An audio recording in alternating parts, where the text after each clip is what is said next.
कानी बहू। किशोरी लाल जी के बेटे राघव की शादी की बात जगह जगह चल रही थी, लेकिन किशोरी लाल जी को कोई लड़की पसंद ही नहीं आती थी। और उसकी एक ही वजह थी, किशोरी लाल जी का लालची होना। उनको लड़की वालों से मोटा दहेज चाहिए था और इसी चक्कर में एक दिन वो एक बहुत पैसे वाले के घर अपने बेटे का रिश्ता लेकर पहुंचे। उस आदमी का नाम था ओम प्रकाश। देखिए किशोरी लाल जी, मेरी एक ही बेटी है और मेरी सारी संपत्ति जायदाद सब कुछ मेरी बेटी नैना का ही है। पापा, नाम से लगता है बहुत खूबसूरत होगी। कितना अच्छा नाम है ना, नैना। ओ, वैसे बात तो सही है आपकी। अब इतना पैसा है, जमीन जायदाद है, इकलौती बेटी, आप भी क्या करेंगे? सब कुछ उसे ही देंगे ना। बिल्कुल ठीक पहचाना आपने। बस बेटी की शादी और सारी जायदाद उसके नाम। पापा, बिना देखे हाँ कर दीजिए ना। इतना अच्छा रिश्ता फिर कहाँ मिलेगा? माला माल हो जाएंगे हम। मैं अपनी बेटी को बुलाता हूँ। अरे नहीं नहीं नहीं नहीं, आपकी बेटी का नाम नैना है, सुनकर ही लगता है बहुत सुंदर होगी।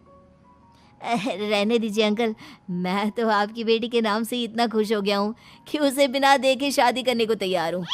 अब तो मैं उसका चेहरा सीधे शादी के बाद ही देखूंगा।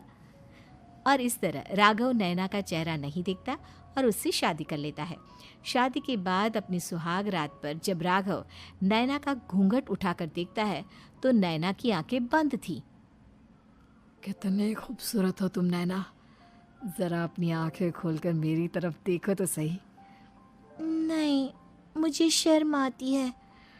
अरे, मैंने तुम्हें शादी से पहले भी नहीं देखा, और अब अगर तुम आंखें खोलकर मुझे देखोगी भी नहीं तो मुझे अच्छा कैसे लगेगा?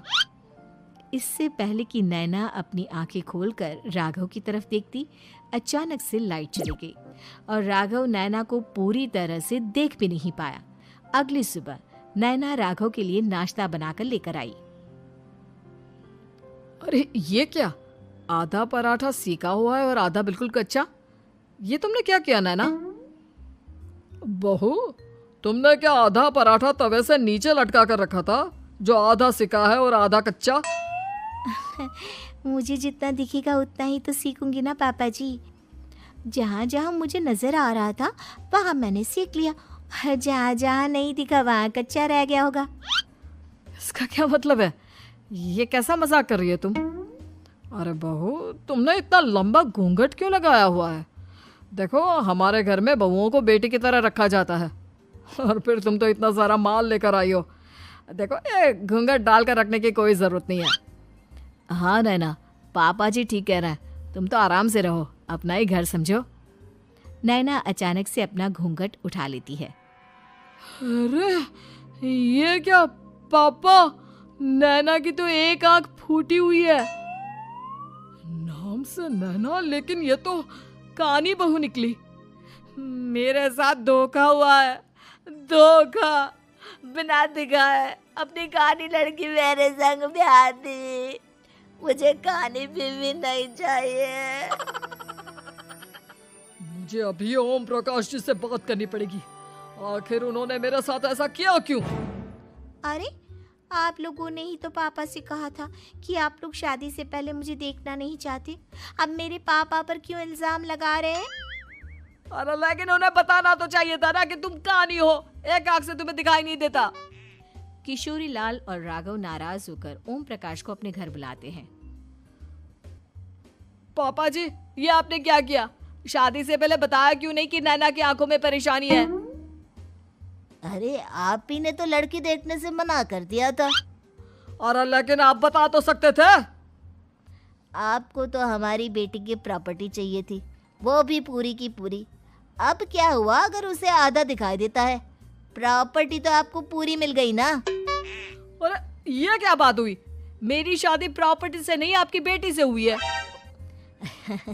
अब ये तो पहले सोचना चाहिए था, तब तो मेरी प्रॉपर्टी देखकर तुम्हारी जुबान लप लप आ रही थी।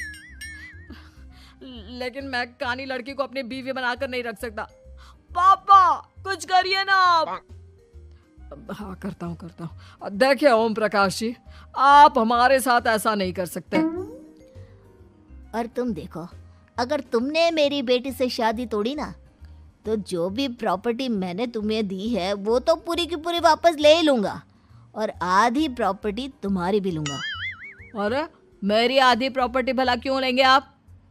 इसलिए क्योंकि मेरी बेटी को आधा नज़र आता है और उसकी नज़र अभी तक तुम्हारी आधी जायदाद पर ही पड़ी है। अब तुम उसे घर से निकालोगे तो कुछ तो लेकर जाएगी ना। और अगर हम आपकी बेटी को अपने घर की बहू बना कर रखे तो? तो तुम्हारी पूरी प्रॉपर्टी तुम्हारी ही रहेगी, और जो मैंने तुम्हें दिया है ना, उसमें से बस मैं आधा लेकर जाऊंगा। अरे लेकिन अब आप अपनी दी हुई प्रॉपर्टी में से आधी वापस क्यों लेकर जाएंगे? अगर मैं आपकी बेटी को अपनी पत्नी बनाकर रखने को तैयार हूं तो? इसलिए ताकि भविष्य में अगर तुम मेरी बेटी को धोखा दो तो उसके पास कुछ तो रहे जो पति का हो। वैसे मेरे पास तो बहुत कुछ है, लेकिन अपने पति की कोई निशानी तो उसके पास होनी चाहिए ना। अब अगर तुमने मेरी बेटी को कानी कहा तो तुम्हें प्रॉपर्टी भी कानी ही मिलेगी, पूरी नहीं। जमाए राजा। किशोरी लाल और राघव समझ चुके थे कि वो बुरी तरह फंस चुके हैं और अब उनके पास वहां से निकलने का कोई चारा नहीं है। अब समझ में आया ना, लालच बुरी बला होती है। एक तो तुम्हें प्रॉपर्टी मिली, ऊपर से बीवी मिली, उसमें तुम्हें नखरे भी दिखाने हैं। आए बड़े, चुपचाप बैठो दोनों।